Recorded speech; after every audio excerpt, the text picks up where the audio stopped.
Today, on the Fractional CMO Advantage, I'm ridiculously excited to pull back the curtain on the creative brain trust that keeps our visuals vibrant at Stay in Your Lane.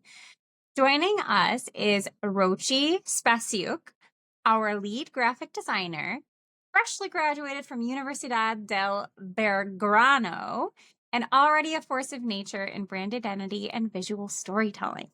From crafting mouth-watering alfajor packaging to mapping Buenos Aires neighborhoods with eye-popping infographics, Rocio's portfolio shows a fearless command of color, typography, and emotion.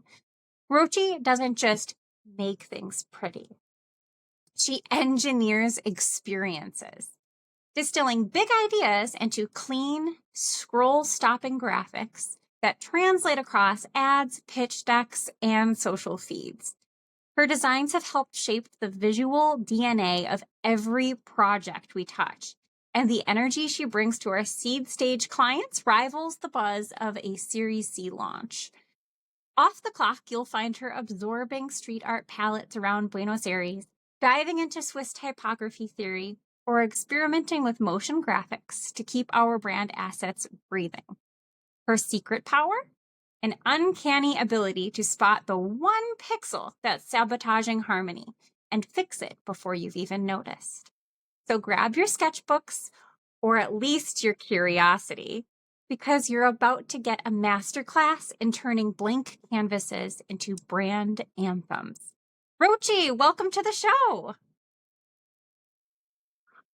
Hi, I'm really excited to be here. Thank you so much for tuning in. For everybody who's watching, Rocio and I have had the pleasure of working together over the last 5 months already, although it seems Yes. like yesterday. And I have had the privilege of watching her glow up almost every single brand that we've worked on together, which has been amazing. So to kick things off, I want to ask you my first question, Rocio. When you're approaching a rebrand, where do you start? Like, what questions do you ask, and what data or emotions do you need to collect before you even touch a design tool? Okay, well, I like calling this, like, I have two sorts of information I like to gather. I call the first like the written part.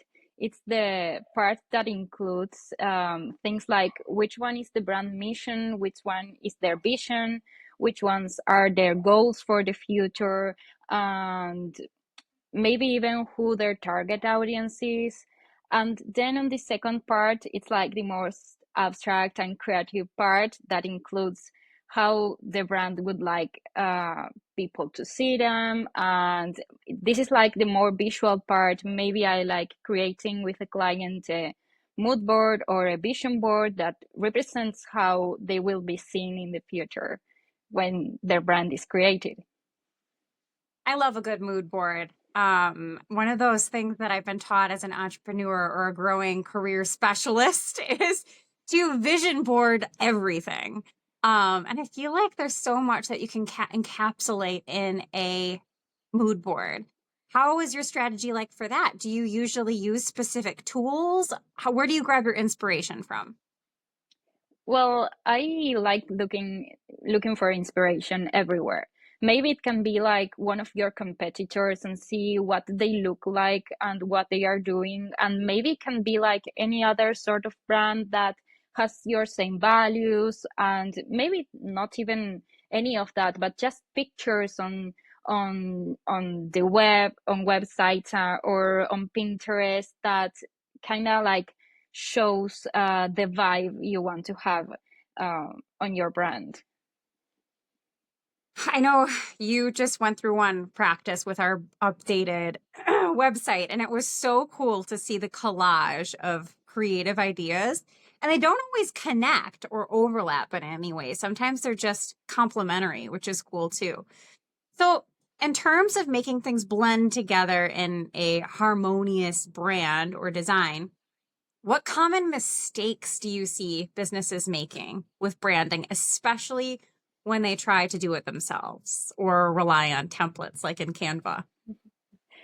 Um, maybe this is kind of obvious, but I believe that the biggest mistake is not relying on a professional.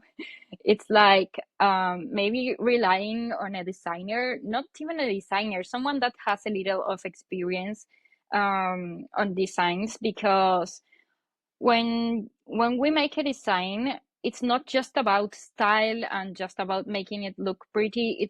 It also has a structure, it also has a strategy, and that's why I would always recommend brands to hire a professional. And yes, because if you when you have a template or something like that, usually brands make the mistake to start moving things around and these sort of things that they are thought. They have a lot of thought behind of them, and sometimes when you do that kind of mistakes, the audience sees your design and your communication in a completely different way. There is the one, so we worked on another project together, completely separate from the last one I mentioned, and it was you helped me understand the power of research in overcoming those common mistakes. For example, you had done a bunch of research. I had done a bunch of market research on a brand that was in the entertainment industry, and their core color palette was red, black, and white. And every competitor had the exact same color palette. So how do you expect to stand out if you're completely blending in with your approach? So what kinds of activities do you usually try to do in that competitor research to help your brand or the brand refresh really take things to the next level? Do you have a specific go-to resource? Is it a lot of web review, social media? Can you tell me a little bit more about that?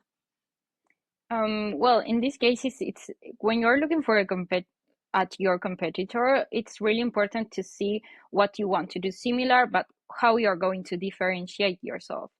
And in this case, the problem were the colors, and I would have suggested to use some different colors and colors that nobody's using that still represents who you are as a brand, but still makes you be original.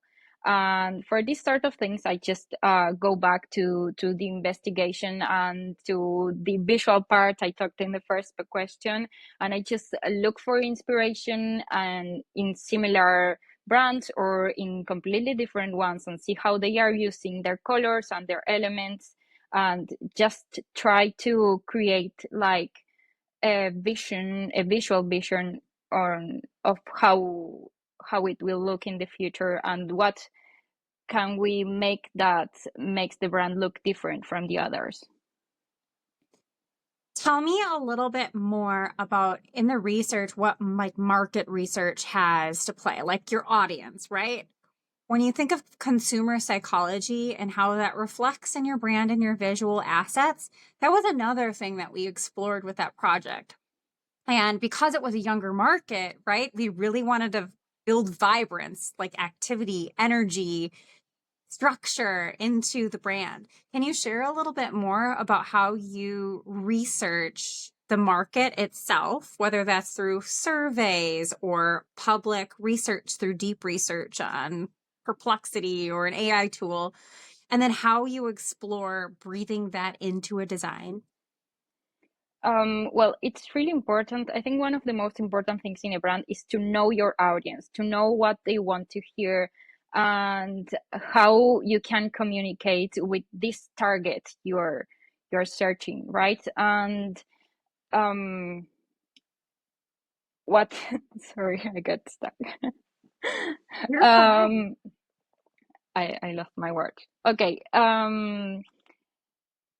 When we talk about the target audience, you can do it with a forms question, with sorry, you can make a form like to ask questions with for the target audience, and maybe you can see what what interests they have. You can look on their LinkedIn's, or you can see which pages they follow, or which brands they use, and see how all those pages and brands and things are working on their branding or working on their identity, and see what this audience well what they feel represented.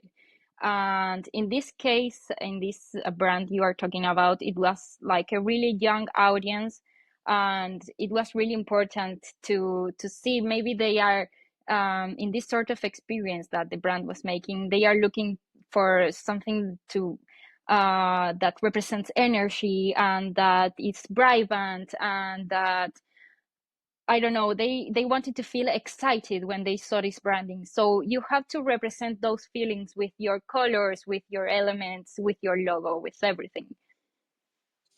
I love that the color is just represented in so much more than just a visual. It's the feeling, right? Like you said, getting excited. We want them to feel excited. We want them to be energized to come in. And those colors are very well, they're strategic. They're strategically placed in every single element. And I loved that with all of your designs, because you always think about those little details. In terms of color psychology, so diving into that a little bit deeper, when we work, so sometimes before the whole redesign or a design of an element, a handout, a graphic, whatever it is, sometimes we do brand sprints.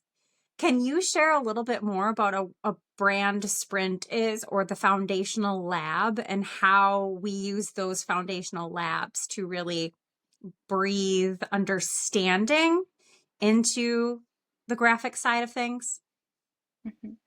Well, the brand sprints usually include a lot of information, and we would be like a whole day here talking about what it includes. But it goes from things like your goals and some of the things I talked in when we first started talking. They include things like your vision, and of course that how you want the people to see you, how are you going to reach your target audience. And this includes a lot of things related to the visuals, for example the color psychology. um, it's it's as simple as saying, like, if you have a calm brand, you can't use like a super bold color, or if you have a brand that represents energy, you can't just use a color that's super calm and super soft. So we start talking with our clients and with the brands that come about which feelings or which sensations they want their brand to give. For example, if you want your brand to give the feeling of security and trust, you would probably use a blue one. Or if you want your brand to look passionate and strong, you would probably use a red one. These are the sort of things that we have on our brand sprints, and I think it's really, really important. You can't start a branding without these things, because you need to comprehend what's what the brand is about, and how you're going to work with that, and what you want to communicate with what you have. That's beautiful. It goes so much further beyond the color as well. There's a story that can be told, and even the typography that you use. When you're using fonts and typography, what advice do you have strategically for companies? Well, I think that um, when you think about the whole investigation that color has and all that, it feels like typography is being kind of left behind, because you can't put typography in a box. Like, you can't say, well, I want to make my brand look strong, so I use red. It's like you can have a formal brand and you may be using a font that's sans serif or a font that's serif. So I believe the most important thing when you're talking about typography is to set rules in your brand book, that show the way you are going to use the typography. Because if you are choosing like to use all capitals or not, or if you are choosing to make the size between lines super close or super far away, it's like it will give a completely different feeling to the people that's seeing this brand. And those are the things that I like to take care when I decide which typography or how I use the typography on a brand. It's very well thought out, Rochi, and it's not something that people really look into. They don't like, especially business owners or CEOs. No one's going to look at the text or the font. But then when you're like us deep in the weeds, it's like, oh, you're using Comic Sans for a Yeah. business proposal? This is not good. We need to level this up. Yes. I remember my my typography class in college, and I thought it was going to be the most boring thing ever. I was like, great, I get to study letters, okay. But what we did in it is we went through like old movies, and we got to analyze the fonts they chose in these movies, like a dated piece from a Western. You're not going to use, some form of sans serif font. You're going to use something that is extremely appropriate to the time period. And it's only when you have a trained eye that you notice these things. So beyond what we're doing in our designs, it's important to think about timepieces too. If you want to reflect forward thinking, like an AI brand, you want to make sure your font is really focused on that as well. So thank you for bringing that up. Let's talk design assets. What should every brand have in their digital toolkit? And what's the hierarchy of importance when budgets are tight? Because we know that most people always put marketing at the bottom of the bottom of the list or priority list for budgeting. But tell me a little bit more about what everyone needs to have in their design toolkit. Well, mostly if you are on a budget, um, I think that you should have four things in particular. First of all, your logo, and if possible, a logo variant that could be vertical and horizontal, or maybe with an icon and without an icon, but your logo first of all. Then, of course, your colors. Colors are like the second thing of importance. And then your fonts, of course. And what's most important about all of this, that is my last element, it's having rules for all of them.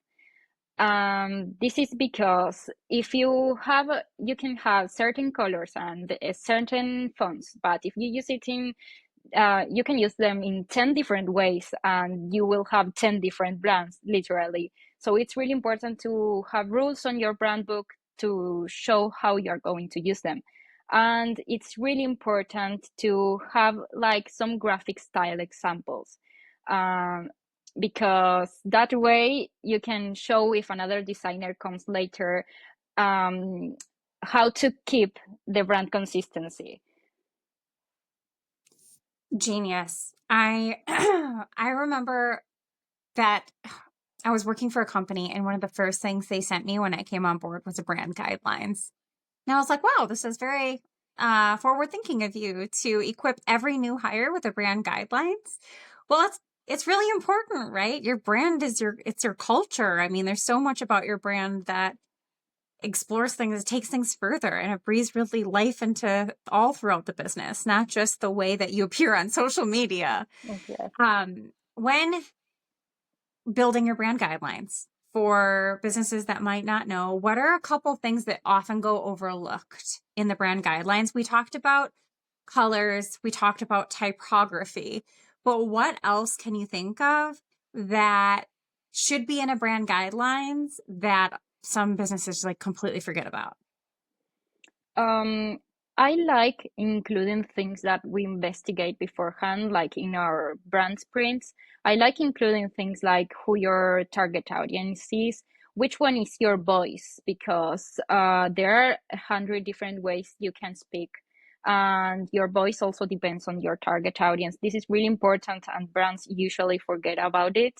Um, And of course, I would include ways to use things and ways you should not be using them, because sometimes when you work on a branding, then in the future another designer comes and doesn't know if he should be using, or she should be using the logo in a certain way or not. And it's really important to choose, for example, in which backgrounds you should use each color and things like that. Usually brands forget about that, and it's as important as the do's and things you can do. One thing that you've added into some of the brand guidelines I've seen lately are like icon usage too. I feel like that's super helpful when you think about how to present or represent your brand, even in like PowerPoint presentations, right? Or decks, like you having icons in there or certain elements, right? Is that the right word for it? Little Yeah. elements, like the splash or a like a cracking or something feature or something like that. Where would that fall into the brand guidelines, and how would you suggest people use those? Well, I think icons are kind of secondary in a brand book. You have like your most important elements, and icons comes next. But it's really important because they are part of your identity, and you should always include how they are supposed to be used and what they will be used for. Because sometimes for a brand you may have like posts and things that have more creative freedom, and maybe you have decks that have more like important information, and sometimes icons can be used for just for informal stuff and not for formal stuff. So it's important to have in your brand book which ones are your icons, how you have to use them, which rules you have about your icons, and things like that. Yeah, that makes sense. Making sure everybody's on the same page with the creative assets too, so designs don't go rogue. That's really important. You know, um, when we work together, I feel like you have a new tool you're working on almost every week. Like there's a new feature that comes out and everyone's like, "Hey, give this a go. I got a subscription. Check it out." What are some of your favorite tools today to use in your designs? Whether that's like animating a can or one of these other assets that we use to make things more interesting or appealing from a design perspective. Well, actually, one of them is just the one that you commented. We were working on a brand that has some cans as packaging, and I'm working an with a page that has some sort of AI inside that you can create a mockup, and this creates some short videos like GIFs, and well, they it also creates pictures for mockups, and it's super because you have the element like in 3D, and you can see it from every side, and it's super important when you're working on packaging because you can design something plain like in 2D, and then you don't know how it's going to look on the real life. So this is great because before we used to print things and try maybe like on a can you had at home and things like that. So this tool is super exciting. I'm testing it out now, and I'm super happy with it. And after that, even if it's kind of obvious, I'm super um, excited with ChatGPT because with its new image creation, um, it's it's allowing me to create some real pictures, and we don't have to go through a photo shoot or things like that, because I can create like mock-ups in like 2 seconds and then put my design on top, and that's amazing. I guess these two are my favorite ones at the moment. That's genius. And you bring up a really good point there about how we can get around the photo shoot. We can get around the video shoot with these tools today. And not only does it help expedite everything, but it keeps things on such a tight budget because the subscription cost, right, is so low compared to hiring your own in-house videographer, which we have, which we work with, and they come into play many times. But when it comes to products or activities, like one of our brands that we're working on, they are a salon studio, and we need to make sure that everything's like clean in the background, you know? Those little tweaks and edits can go so far, and they're such low cost, but only a trained designer like Rochi would be able to really see the impact that that would have on your market ahead of time. So, what design trends do you, I'm wrapping everything up because we're reaching the end of the hour, but I've got to ask you about the design trends because you did share that tool. But what other trends are you loving right now in terms of design? Um, well, I'm super excited that gradients are on trend now because I have always loved gradients, and right now there are like a lot of variants that are super trendy. One of them is called Aurora gradients, that it's inspired by, I think they are called the Northern Lights in English. And it's amazing how they are using it. Of course, they are being used for a lot of tech industries, and they are being used for like AI companies and things like that. But I really like applying them to to everything I can. I think it brings you like the possibility, like if you had some like a new color palette, you can use colors mixed up and create something completely new. And besides that, I just love bento boxes. It's like Yes. super simple, but it's like they organize everything, no matter if you put it in decks or in websites or whatever. But they just let you like put a lot of elements on the same page without making it look that it's not organized. I love that. I'm a fan for a bento box any time of day. Um, so my last question then for you would be, what trends do you wish would just disappear already that we've seen too much of and it's time to retire them and put them away? I hope this is not. uh, I hope I don't get into a mess with this, but I just I just hate anaglyphs. I don't know if you know what an anaglyph is, No, explain more. but it's this sort of picture, maybe like of a person, like black and white, and you have on the background on one side like a super red neon color, and on the other side like a super um light blue neon color, and it looks like it's moving and it looks like it's glitched, and I just can't Wow. stand it. It's like something that came back. It's a trend that came back. It was used like a couple of years ago, and I think that it should have stayed there and not came back. But okay, this is just an opinion. I just don't like using it in my designs, but I know it's trendy, and I know a lot of brands are using it. And if you use it correctly, it's great for Yeah, it's got to be one of those like product placement pieces. It's got to be placed yeah. well in order for it to thrive. I understand that. I thought you were going to say drop shadows because for a while everything had a drop shadow on it. And that's one of the things where I'm like, come on, we can lighten up here a little bit. Yeah, there are a lot of different tools that can replace drop shadows, but at the same time, it's a classic. You can't just Yeah, erase it. that's fair. That's fair. Don't fix what isn't broken, I suppose.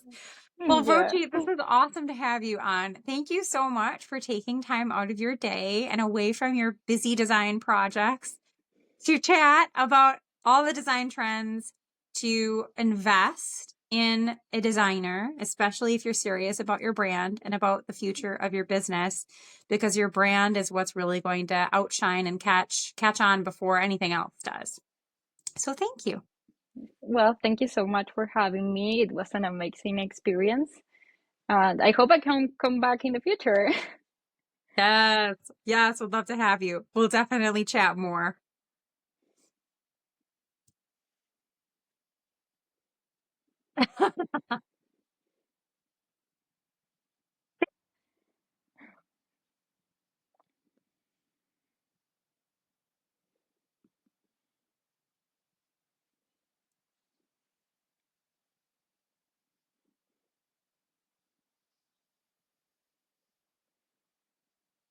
All right. Thank you, Rochi, so much for joining us today.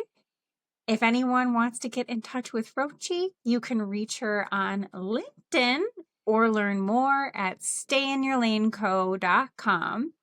We also have many trainings on Train in Your Lane, like AI for Marketing, where you may find out another really great tool that Rochi's obsessing over. We're both obsessing over. It's usually obsession followed by usage. Anyhow, thanks all so much. Stay fierce, stay curious, and above all, stay in your lane until it's time to burn some rubber.